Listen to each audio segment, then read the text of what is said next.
Donc, le président de la République, chef de l'État, chef du gouvernement, a présidé la séance hebdomadaire du Conseil des ministres qui a eu lieu ce mercredi 7 décembre 2016.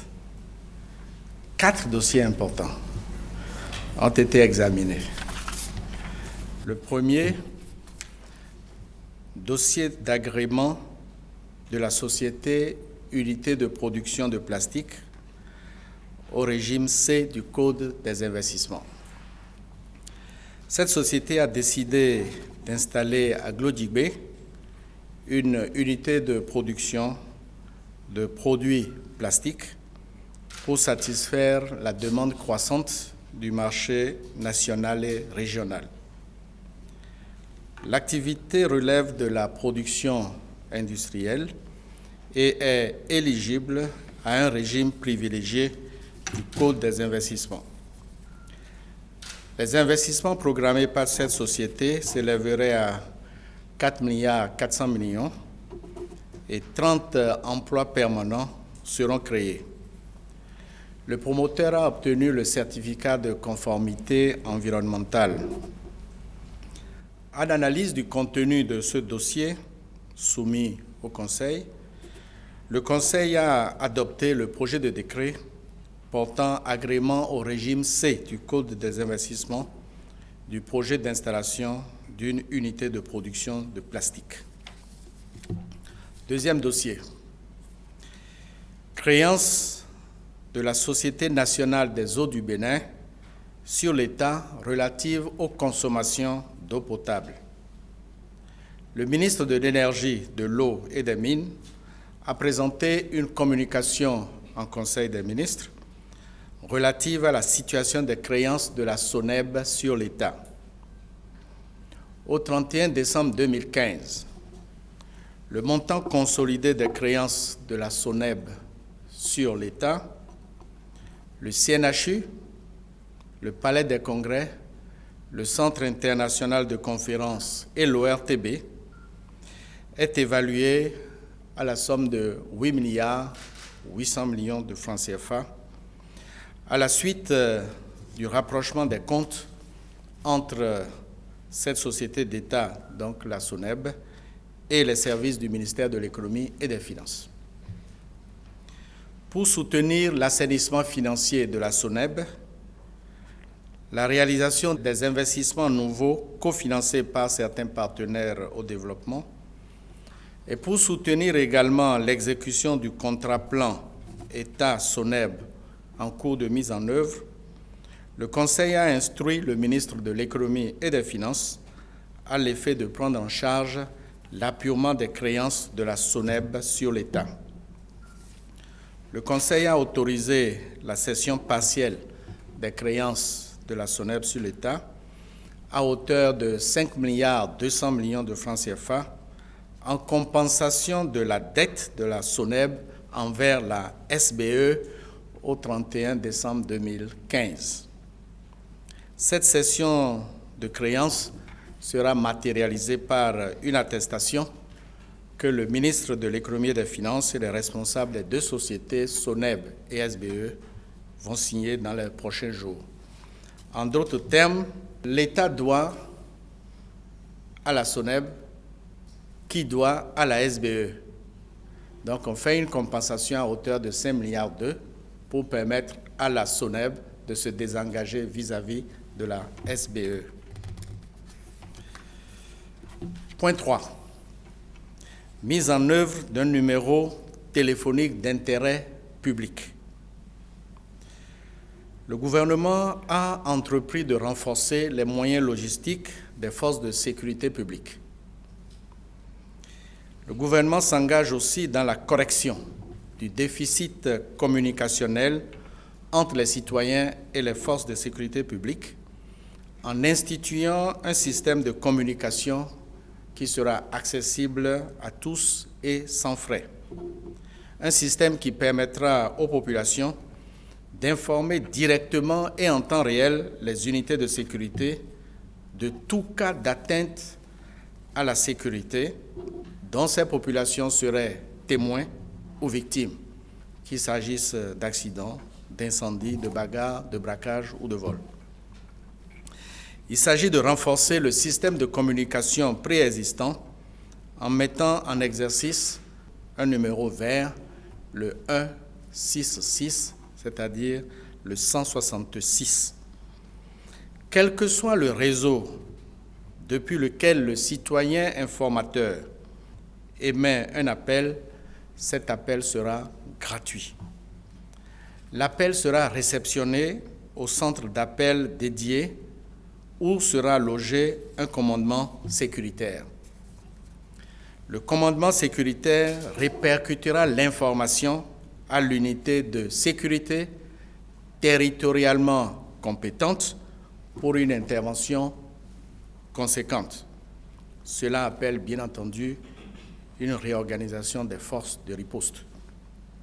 Le Conseil a instruit le ministre de l'Intérieur et de la Sécurité publique, le ministre de l'Économie numérique et de la Communication et le ministre de l'Économie et des Finances à l'effet d'accomplir dans un bref délai les diligences nécessaires pour la mise en service du numéro 166, un numéro téléphonique d'intérêt public. Quatrième point. Application de la loi portant cadre juridique du partenariat public-privé. L'Assemblée nationale a adopté le texte de loi portant cadre juridique du partenariat public-privé le 11 octobre 2016. Le 24 octobre 2016, le président de la République a promulgué la loi qui crée le cadre légal pour la promotion, la réalisation de projets d'investissement pertinents, structurants, capables de soutenir et d'accompagner la transformation structurelle de notre économie. Cette loi institue un ensemble d'organes indispensables pour une application harmonieuse de la dite loi. Le cadre légal doit donc être renforcé par un cadre réglementaire. C'est pourquoi le Conseil de ce jour a adopté 3 projets de décret.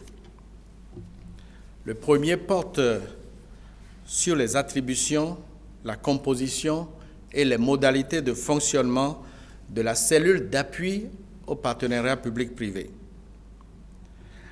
La cellule d'appui au partenariat public-privé est l'organe technique de l'État chargé d'appuyer les personnes publiques dans l'identification des projets pouvant faire l'objet d'un contrat de partenariat public-privé, dans leur priorisation, dans la réalisation des études sur leur viabilité économique. La cellule apportera son expertise dans l'exécution et le suivi du contrat de partenariat. Cette cellule dispose d'un secrétariat exécutif. Le deuxième décret fixe les modalités de fonctionnement des commissions ad hoc d'appel d'offres, commissions ad hoc qui sont chargées des procédures de passation des contrats de partenariat public-privé en République du Bénin. Dans le cadre de la mise en œuvre des procédures devant aboutir à l'attribution des contrats de partenariat public-privé, initiés par chaque autorité contractante habilitée à recourir au contrat de partenariat public-privé, il est créé une commission ad hoc chargée des opérations de passation des 10 contrats. Cette commission est mise en place dès la publication de l'avis de préqualification. Cette commission fonctionnera en synergie avec la Direction nationale de contrôle des marchés publics et la cellule d'appui au partenariat public-privé. Le troisième décret porte sur les conditions spécifiques du contrôle et de la régulation des procédures de passation et de gestion des conventions de partenariat public-privé. La Direction nationale de contrôle des marchés publics assure le contrôle a priori des opérations de passation de contrats de partenariat public-privé. Cette direction donne son accord ou son avis, selon le cas, dans des délais qui sont fixés dans le décret. Quant à l'autorité de régulation des marchés publics, elle est l'organe de régulation des opérations de passation de contrats de partenariat public-privé. L'autorité de régulation des marchés publics, qui existe déjà, est l'organe de recours et de facilitation de dialogue entre les parties en cas de différend ou en cas de contestation née des procédures de sélection du partenariat privé. Donc tous les organes sont désormais en place pour pouvoir faire appliquer le cadre légal relatif au partenariat public-privé.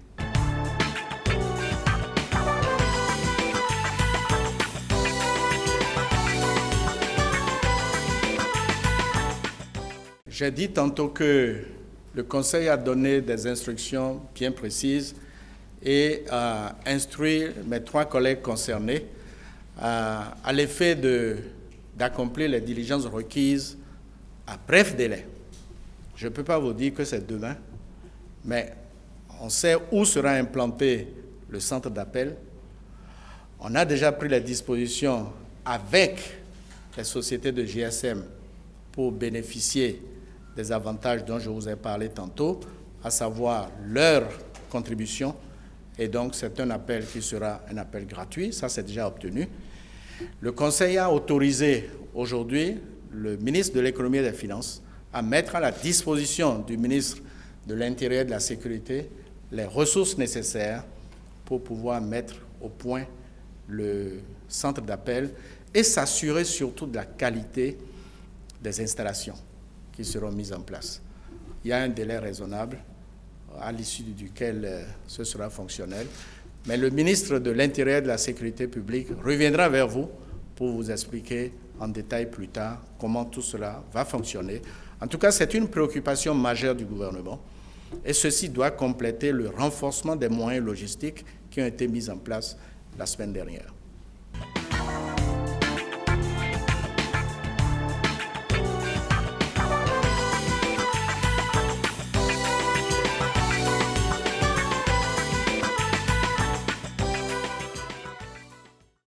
J'ai dit tantôt que ce promoteur a eu le certificat de conformité environnementale. Cela veut dire que l'Agence béninoise de l'environnement a regardé ce dossier, que le comité technique des investissements l'a regardé, que la PIEX a regardé ce dossier, que le ministre du Plan et du Développement, le ministre d'État chargé du Plan et du Développement l'a regardé, le ministre de l'Économie et des Finances aussi, et puis le ministre de l'Industrie, du Commerce et de l'Artisanat. Avant que le comité interministériel ne regarde le dossier et que le Conseil des ministres ne délibère. Voilà la chaîne décisionnelle. Alors sur cette chaîne, il y a bien des gens qui considèrent que les problèmes environnementaux sont essentiels. Et dans le cas d'espèce, cette unité de production ne produira pas des sachets plastiques. Non. Non. C'est des tuyaux qui sont destinés à la plomberie. C'est certainement des seaux dont les ménages ont besoin, mais surtout pas de sachets plastiques. Le certificat de conformité environnementale a été très clair et le ministre du cadre de vie et du développement durable a rassuré le Conseil sur ce point. Je vous remercie.